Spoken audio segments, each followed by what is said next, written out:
जी। मैं थोड़ा colour therapy पे आता हूँ, क्योंकि आपके बहुत सारे रील्स में मैंने कलर थेरेपी का बहुत जिक्र किया, सुना कि भाई ये कलर है, इस कलर को ऐसे यूज करना चाहिए, या आप ऐसे पहने। कलर थेरेपी कैसे काम करती है किसी के ऊपर, है क्या ये? देखिए तुषार जी, कभी भी आप देखना, कई लोग होंगे जिनके वार्डरोब में 99.9% सिर्फ ब्लैक मिलेगा, अपर वेयर की बात कर रहे हैं, है ना। उनका राहु कहीं ना कहीं बहुत इन्वॉल्व है। अभी हम ऑफ कैमरा बात कर रहे थे, आप ट्रेडिंग करते हैं, राइट। जो भी लोग राहु से रूल होते हैं वो बहुत अच्छे कंटेंट क्रिएटर होते हैं, they can be a good trader, बहुत बढ़िया पैसा छापते हैं वो ट्रेडिंग में। उनको बहुत अच्छा लगेगा जब वो किसी भी उल्टे सीधे काम में जाएंगे। उल्टे सीधे इन द सेंस कि बहुत ज़रूरी नहीं गैम्बलिंग में जाए, बट ऐसा काम जिसमें पॉलिटिकली भी इन्वॉल्व होके आप कोई अच्छा काम करवा के करके कर सकते हो, पैसा छाप सकते हो, राइट।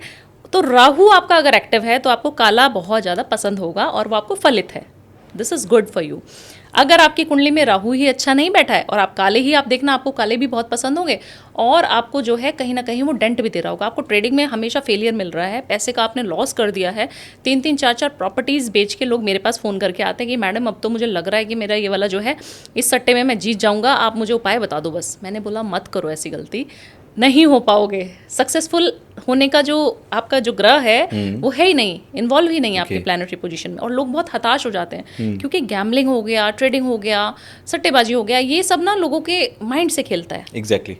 और राहु क्या है? सिर्फ दिमाग, दिल नहीं है उसके पास।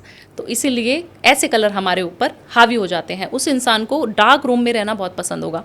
ब्लैक अपने घर में एलिमेंट कहीं ना कहीं उसने ज़रूर लगाया होगा। ब्लू कलर के कर्टन्स लगा देगा, ब्लू सोफे ले लेगा, ब्लू बेड रख देगा, अंधेरे में बैठना पसंद होगा, कुछ और नहीं तो डिम लाइट कर दो, मज़ा आ रहा है, लाइट ऑन हो गई तो गुस्सा आ रहा है। तो राहु के ट्रेड्स हैं। आप बहुत मुस्कुरा रहे हैं, मुझे लग रहा है कहीं ना कहीं नहीं, राहु का मेरी लाइफ में ना बहुत इन्वॉल्वमेंट है। जैसे मैं 4 तारीख को पैदा हुआ, 4 November is my date of birth. मैं मेरा नक्षत्र जो है वो शतभिषा है, जो कि राहु रूल करता है। मेरी कुंडली के लग्न में राहु है, ठीक है। तो मेरा कहीं पर भी हो तो मेरा राहु कहीं ना कहीं नजर आ जाता है, इसलिए मैं मुस्कुरा रहा था। हाँ, मैं समझ गई थी आप इसलिए मुस्कुरा रहे हैं, क्योंकि फेस रीडिंग भी थोड़ी थोड़ी कर लेती हूँ। That's good. मैं भी आपसे बीच बीच में पूछता रहूंगा फेस रीडिंग पे। आपने राहु का जिक्र किया कि ब्लैक होता है तो ऐसा रहता है। क्या आप अपनी लाइफ में खास तौर पर कलर्स को प्रेफरेंस देते हैं किसी भी प्रॉब्लम को सॉर्ट करने में? किसी भी मान लीजिए कोई क्लाइंट आपके पास किसी भी प्रॉब्लम को लेकर आ रहा है, तो क्या आप कलर थेरेपी से सॉल्व कर सकते हैं हर एक प्रॉब्लम? हर एक प्रॉब्लम सॉल्व हो जाती है कलर। और क्या ये वास्तु का पार्ट है? बिल्कुल, वास्तु का पार्ट है और एस्ट्रोलॉजी में भी है। अच्छा, दोनों का पार्ट है। और जब इंसान बहुत ज़्यादा दुखी होता है एक्स्ट्रा मैरिटल अफेयर से, चाहे वो फीमेल हो या मेल हो, आप देखना कहीं ना कहीं उसका शुक्र खराब है। शुक्र ग्रह है प्रेम का, संबंधों का, है ना। वही आपके पार्टनर के साथ अच्छे है नहीं, तो आप देखना कि आपने कभी भी बेडशीट जो है वाइट नहीं बिछाई होगी अपने बेड पे। आप ये आजमा लेना, आपके बेड पे हमेशा नीली, काली, पीली, कोई और कलर रहेगा, बट आपका जो है पिंक और वाइट आपने नहीं बिछाया होगा। हमेशा बेडरूम में कलर थेरेपी करनी चाहिए इस्तेमाल, खास तौर से अपने बेडरूम में। क्यों? बेडरूम एक ऐसी जगह है जहाँ हस्बैंड वाइफ अच्छा समय बिताते हैं। वहाँ पर कलेश हो जाएगा तो पूरी लाइफ डिस्टर्ब हो जाएगी, बच्चों की भी लाइफ खराब हो जाती है, पूरा फैमिली डिस्टर्ब हो जाता है। और मेरे पास ऐसे ऐसे क्लाइंट आते हैं जिनके 2-2, 3-3 मैरिजेस हो चुकी हैं एक इंसान की, और वो चौथी बार प्यार में पड़ रहा है और बोल रहा है मैडम इस बार तो सच्चा प्यार हो गया है, आप बताओ कि शादी कब कर लूँ। मैंने कहा मत करो, क्योंकि ऑलरेडी आपके जो शुक्र ग्रह हैं वो बिल्कुल पीड़ित हैं, वो आपको नहीं देंगे रिजल्ट जो आप चाह रहे हैं।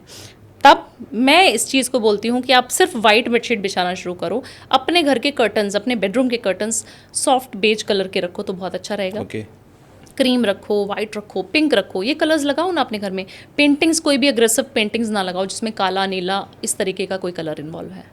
सिर्फ अच्छे कोई पहाड़ों की पेंटिंग लगा दो, कोई माउंटेन्स लगा दीजिए, कोई क्लाउड्स की पेंटिंग लगा दीजिए जिसमें सौम्य कलर है, वो पेंटिंग्स लगाइए ना आप देखेंगे कि आपका मूड कितना अच्छा होना शुरू हो जाएगा। तो ये सारी कलर थेरेपी ही तो है। मैंने आपको, क्योंकि मेरे पास देखिए मुस्लिम भी आते हैं तुषार जी, मेरे पास क्रिश्चियंस आते हैं, और मेरे पास बहुत सारे क्लाइंट हैं जो फॉरेन के बच्चे हैं या फॉरेन में लोग रहते हैं और एनआरआईज हो गए हैं, बहुत ज़्यादा दिनों से बाहर ही रह रहे हैं। तो आप उनको क्या समझाओगे कि मंदिर, गुरुद्वारे, मस्जिद जाओ? नहीं समझा सकते ना, तो उनको कलर्स बताने पड़ते हैं। अच्छा, आपने बेडरूम का जिक्र किया। आज के टाइम में ना बहुत सारा मैरिटल लाइफ के अंदर प्रॉब्लम्स हैं। जैसे अभी एक हमने किस्सा सुना था, एक वाइफ ने अपने, मुस्कान नाम था, अपने हस्बैंड के टुकड़े किए और टब में डाल के और उसमें सीमेंट डाल दिया। इस तरीके के बहुत किस्से हैं जहां पर सिर्फ फीमेल्स नहीं, मेल पार्ट पर भी मैं देखूं तो वो टॉर्चर हो रहे हैं अपने पार्टनर से। क्या इसकी वजह ये आपकी कलर्स वाली जो आपने बात कही, क्योंकि आजकल लोगों को ब्लैक इंटीरियर करना बहुत पसंद है, डार्क इंटीरियर करना बहुत पसंद है, क्या ये वजह है या इसके पीछे कुछ और भी रीजंस हो सकते हैं? जैसे कह रहे हैं कि 2025 बहुत खराब साल है, रिश्तों को बहुत खराब करेगा, या ये रीजंस हैं? देखिए, क्योंकि मंगल का साल है तो गर्मी तो कहीं ना कहीं होगी। रिश्तों में भी गर्मी आएगी, गर्माहट आएगी, और मंगल जो है आपको एग्रेशन देता है, बहुत एग्रेसिव बना देता है। इसीलिए बोला जा रहा है ये साल डाइवोर्स बहुत ज़्यादा होंगे। क्यों? क्योंकि जो है लड़की भी नहीं सुनेगी, फीमेल भी नहीं सुनेगी, मेल भी नहीं सुनेगा तो ईगो क्लैश हो जाएगी, ईगो क्लैश होगी तो डाइवोर्स बहुत ज़्यादा होंगे।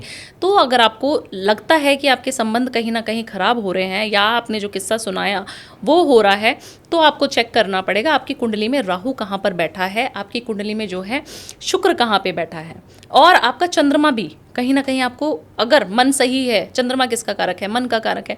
आपको अपने मून पे बैलेंस करना पड़ेगा। काफ़ी सारे लोगों को, फीमेल्स को मैं देखती हूँ, डिप्रेशन के शिकार हैं।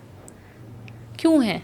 क्योंकि पूरा दिन घर में काम कर रही हैं, कचरा कर रही हैं, बर्तन कर रही हैं, डस्टिंग कर रही हैं, भले उनके पास मेड्स हैं बट खाना तो खुद ही बना रही है ना। बिल्कुल। और एक दिन मेल को आप बोल दीजिए सुबह का भी ब्रेकफास्ट आप बनाएंगे, दोपहर का भी खाना आप बनाएंगे और रात को भी खाना आप बनाएंगे, तो वो नहीं बनाएंगे, हाथ खड़ा कर देंगे, बोलेंगे ऑर्डर कर देगा, स्विगी कर देते हैं, स्विगी कर देते हैं, ऑर्डर कर देते हैं ना। तो इस तरीके की जब फीमेल होती हैं और वो रोज़ कर रही हैं डे टू डे लाइफ में, वो बीमार भी है तब भी उसको करना पड़ेगा, उनको अप्रिसिएशन नहीं मिल पाता है, इसीलिए वो डिप्रेशन में चली जाती हैं। तो जब तक मन पे आप साधना नहीं कर पाओगे, अपने मन को कंट्रोल नहीं कर पाओगे, मैं कहती हूँ अगर आपके मन का कंट्रोल आपके पास है ना, आपको कोई भी किसी भी तरीके से ना रुला सकता, ना आपको डिप्रेशन में डाल सकता, आपको कुछ भी नहीं कर सकता। आपका मन बहुत स्ट्रांग होना चाहिए, चंद्रमा बहुत अच्छा होना चाहिए कुंडली में, माँ से बहुत प्यार करो। ये कैसे पता लगेगा कि भाई किसी का चंद्रमा अच्छा है, बुरा है, खराब है? अच्छा करने की जरूरत नहीं है, कुछ प्लेसमेंट्स होती हैं ऐसी क्या कुंडली के अंदर? बिल्कुल, प्लेसमेंट्स भी होती हैं, और आप नहीं दिखाना चाहते कुंडली, नहीं, हम जैसे लोगों को, आपको बिलीव ही नहीं है ना, काफ़ी सारे लोग तो बोलते हैं हमें तो पता ही नहीं है मैडम, हम नहीं दिखाना चाहते। आप अपने आप देखो कि आप कैसा फील कर रहे हो। रोना बेफजूल की बातों पे आ जाए, या फिर छोटा सा भी आपने मुझे कुछ बोल दिया और मैं भी पीछे जाके रोना शुरू कर दूं कि मेरे को तो तुषार ने ऐसे क्वेश्चन पूछ लिया, मुझे तो ये दिल पे लग जाए जब बात, डिप्रेस हो जाए किसी भी बात पर, बहुत छोटी छोटी चीज़ों पे, खाने में नमक तेज बोल दिया अगर हस्बैंड ने या सासू माँ ने, तो उसी पे दुखी हो जाना। आपको फील होने शुरू हो जाएगा कि मेरी वैल्यू कहीं नहीं होती है, तो आप समझ लेना मन खराब है। आपको अपनी वैल्यू करवानी है बट आपकी वैल्यू नहीं हो रही है। वैल्यू इन द सेंस आप कहीं पे भी एक अच्छा औहदा नहीं अपने घर में देख पा रहे हो कि मेरे ये रिस्पेक्ट हो रही है, मेरे बच्चे नहीं करते।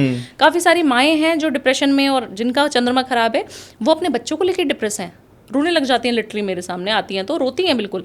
या मैं वास्तु करने गई, बच्चा कुछ पढ़ नहीं रहा है तो मॉम वाज क्राइंग, मैंने बोला अरे आप क्यों रो रहे, बच्चे को रोना चाहिए। बट वहाँ पे चंद्रमा वीक है। मैंने कहा आप अपनी कुंडली चेक कराइएगा मुझसे, आपकी चंद्रमा में दिक्कत है। बोलती हाँ मेरा चंद्रमा डिस्टर्ब है, और जब कुंडली खोलती हूँ तो वो सेम दिखता है।